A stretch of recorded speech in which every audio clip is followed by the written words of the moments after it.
Gereza kuu la Isanga lilikuwa na harufu ya kudumu, harufu ya jasho la kale na unyevu wa kuta ambazo hazijawahi kuona jua kwa miongo kadhaa. Bright alikuwa namba 842 mkwaju 2023. Hakuwa na jina tena. Alikuwa amepoteza utu wake siku ile alipovishwa magwanda ya rangi ya machungwa yaliyopauka, yakiwa na viraka kila mahali. Kila asubuhi saa 11, mlio wa kengele ya chuma ulikuwa unapasua kichwa chake.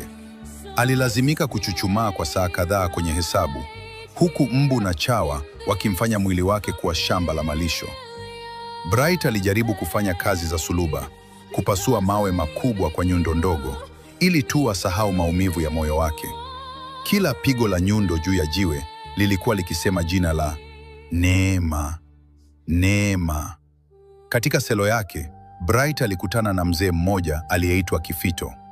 Siku moja usiku, Kifito alimshika mkono Bright, mkono uliokuwa na baridi kama barafu.